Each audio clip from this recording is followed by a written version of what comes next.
I'm Chris Carpenter with Merito. Today we have an article about testing SAP and doing it in the most efficient way possible. If your SAP regression takes 3 weeks, then you've probably been told that the reason is because of your test suite size, the capacity of your resources, or possibly because the quality assurance window is too narrow. And I am here to tell you that most likely, I don't know your shop, but most likely all three of those are wrong. And I'm recording this video because the real reason is something that you yourself can probably verify this week without buying a tool or without buying anything. You probably have the tools to do it today. Well, this week.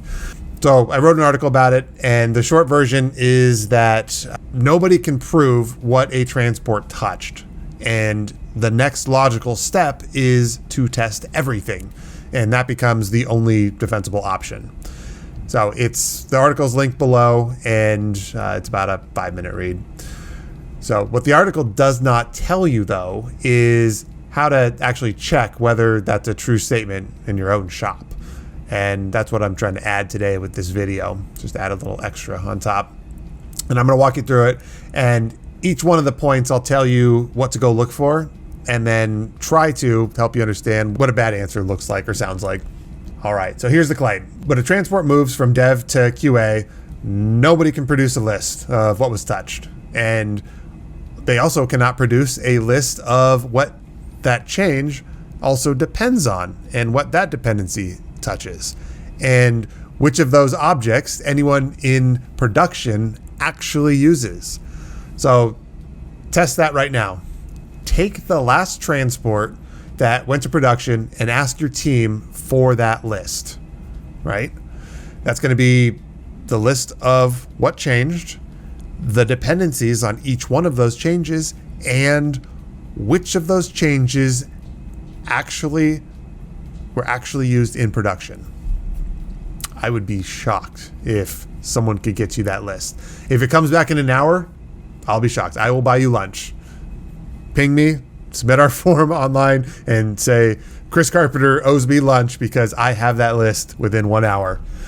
Usually it takes a week. Yeah, sure, it took a week, but you have your answer, right? So you were able to find the answer. That's awesome.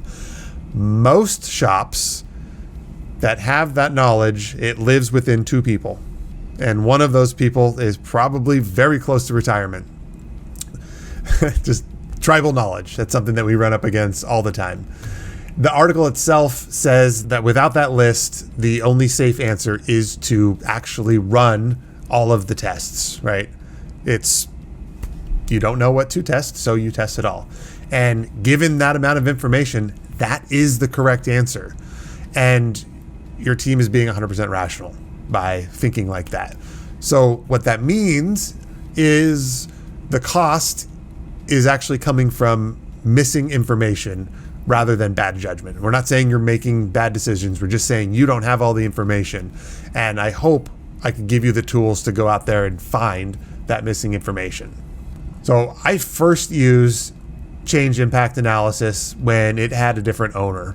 So I did some work for Pratt & Whitney, great company. I loved working for them. I actually have a couple trinkets on my desk from the F-35B, F-135 engine that they put into those.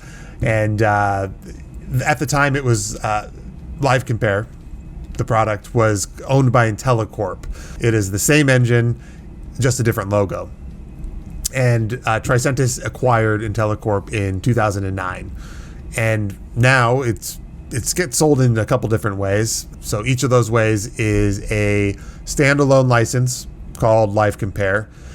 It also gets sold as an SAP branded product on their solution extension called Change Impact Analysis. So SAP CIA is what a lot of people refer to it as.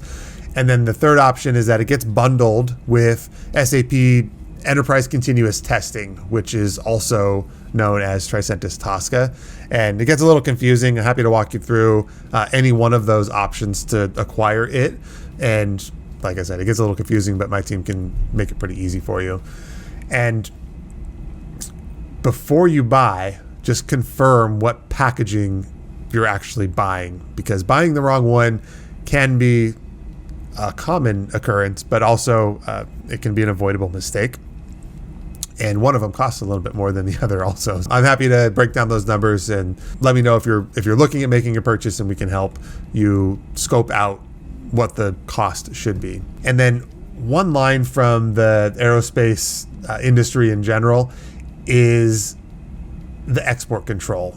So there are some alternative options out there that are free, and you have to send your data to get the analysis performed. And that's not what LiveCompare does. You don't send the data outside of your ecosystem.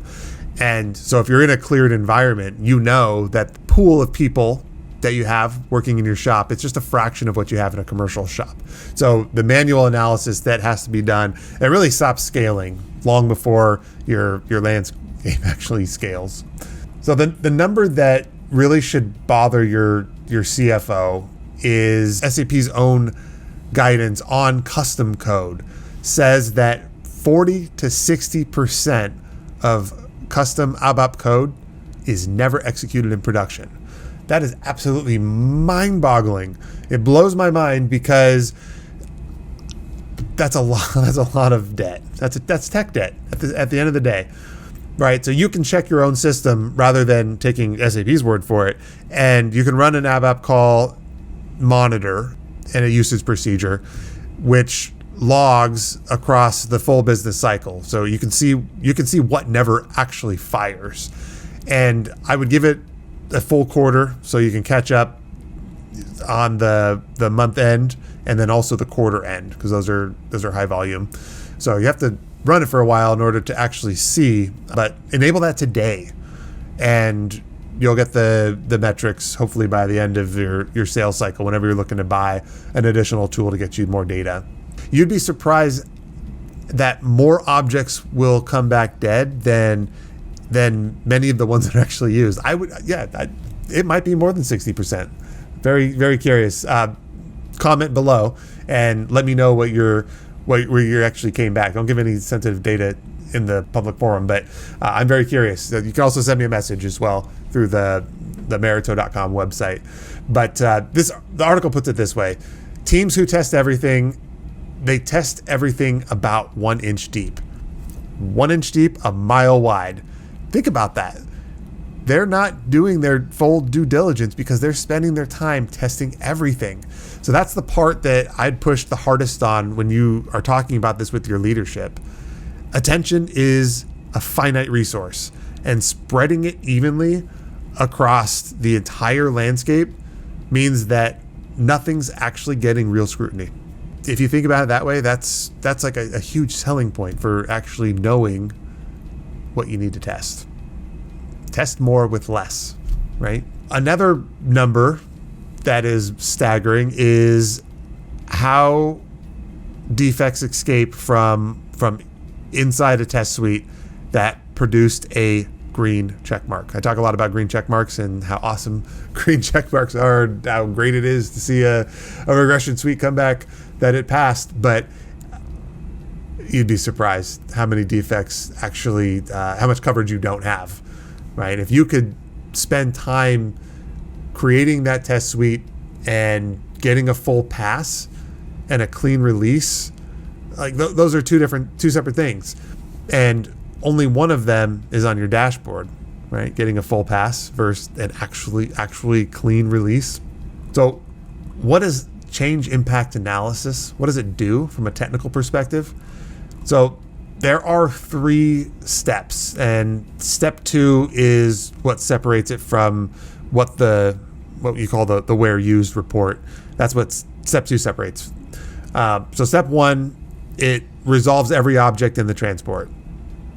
Then everything that it calls includes, excludes, or inherits from those objects. Down the call structure, essentially, is what you get. The great thing about that is that the standard SAP code is included. There are some other products out there where it only looks at custom transactions. This includes the standard SAP code as well.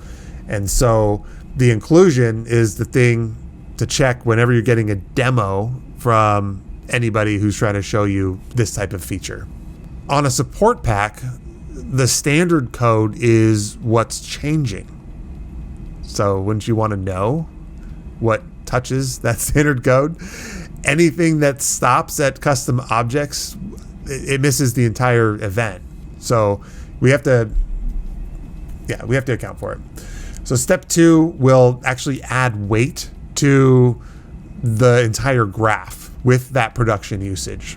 That's the thing that stands out, right? An affected object that nobody calls carries an entirely different risk than one that's running 40,000 times a month. That's where the dead custom code, where you just measure the dropouts and you remove those entirely from your scope. So step 1 gives you the list, and then step 2 gives you that decision. It gives you the data to make that decision. And then step 3, it matches that scope against all of your tests in your repositories.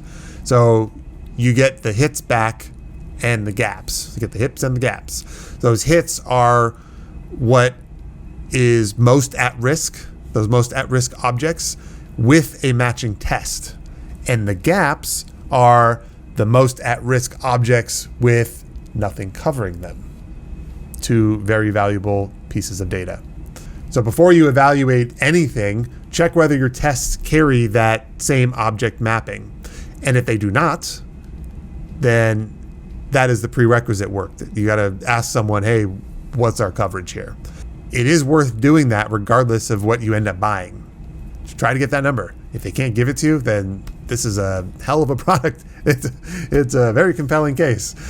And that's a one-time cost that you'll get back every single cycle if you just do that dependency mapping. One more from this particular section is if a role changes, right, that strips an authorization object out of a posting path.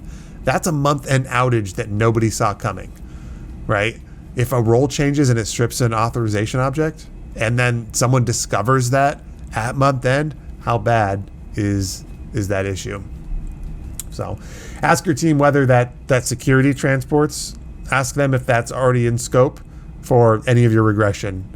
You'd be surprised how many people don't actually test their security transports. They trust that they are secure and highly tested. But in most shops, the answer is no. And nobody ever made that decision deliberately. So you have to ask the question. Your team might groan a little bit, but at the end of the day, I'm here to help you have better testing and better outcomes.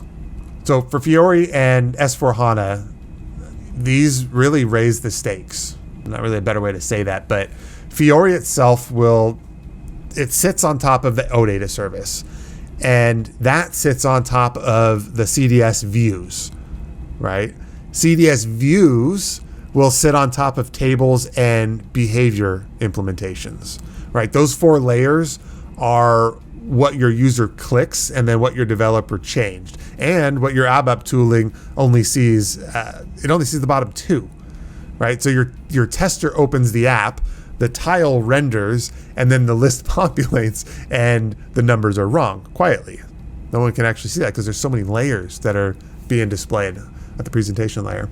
Ask your team how they would currently find out which Fiori apps a CDS view change affects.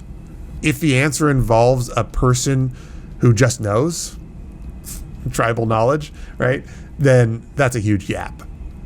You just have to know to test it. We hear that actually more often than you think.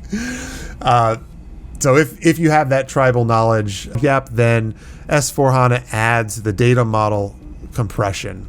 So your custom code written against ECC, if it's written against those aggregate table, now it's resolving through compatibility views, right? And it activates, it runs, and it behaves differently under certain posting scenarios. And that happens at volume. So if you convert it from ECC and your custom code passes on the first try, that is worth a second look. rather than a celebration. Compatibility views exist to keep the old code running, and they do that job well enough to hide the problem until volume finds it, right?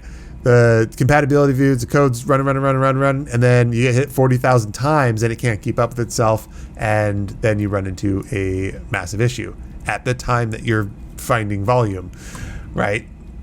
So how do we actually mitigate this? That's the question.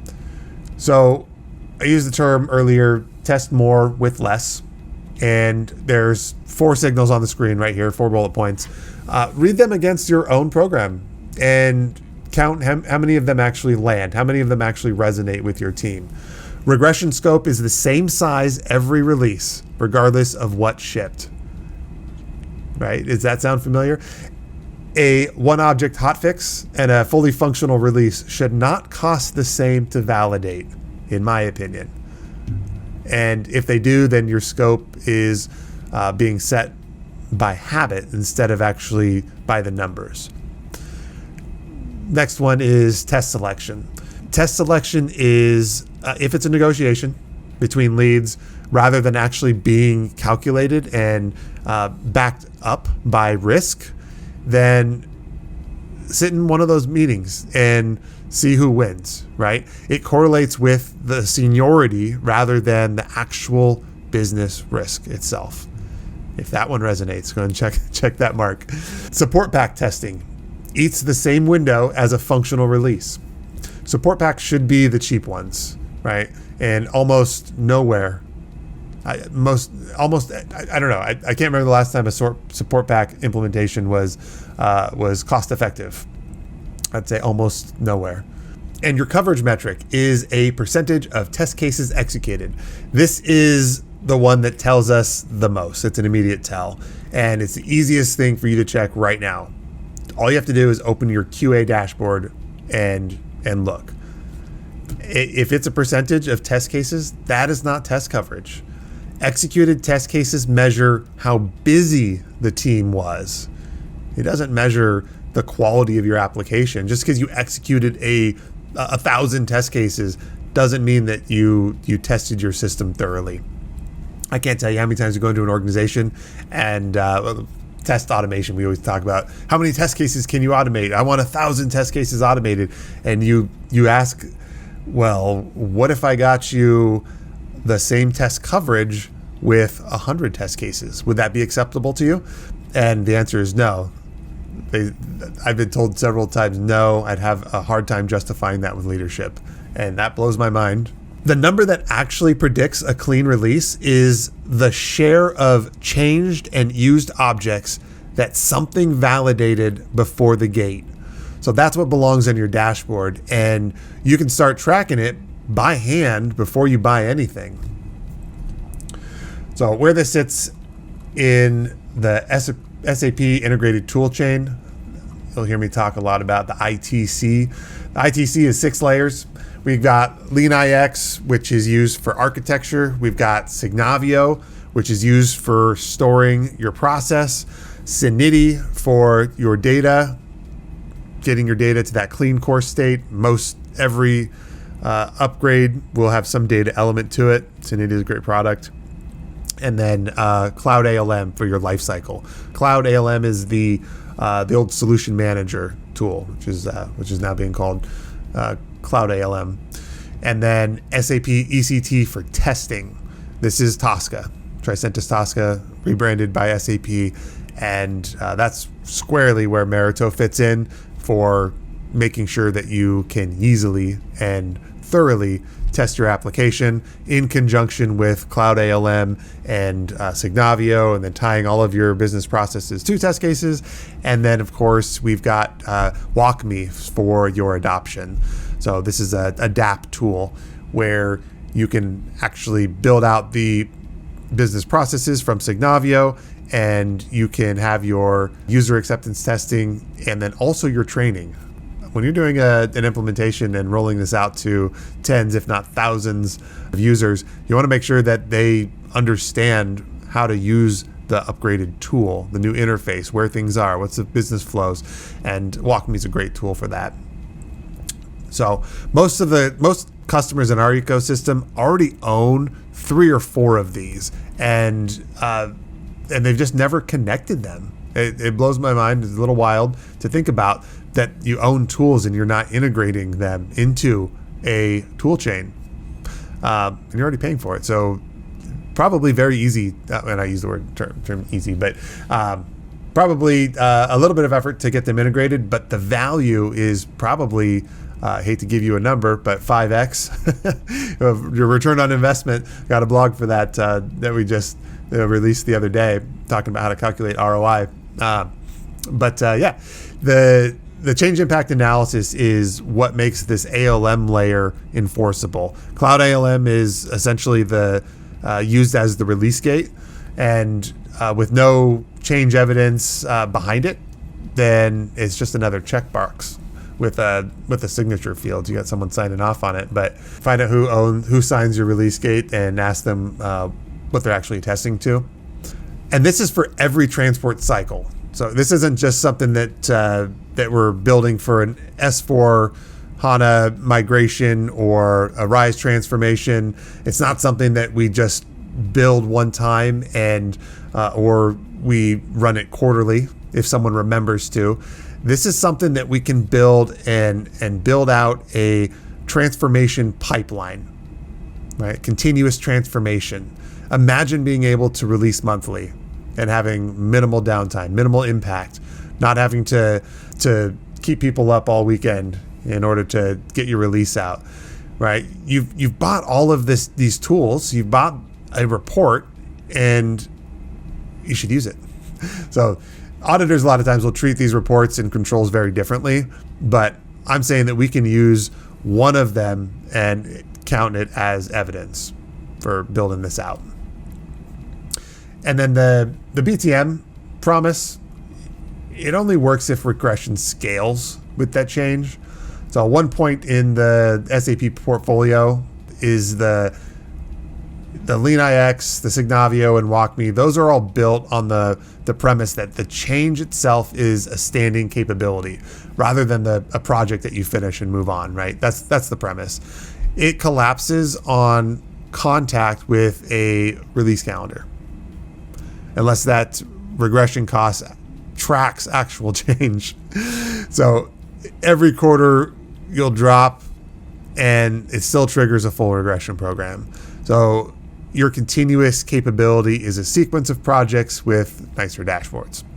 Kind of hard to say, but kind of hard to absorb, but that is for most shops, that is the case. I'll leave you with some questions before we close out here. I want to tell you what a bad answer sounds like on the first one, because the rest depend on it.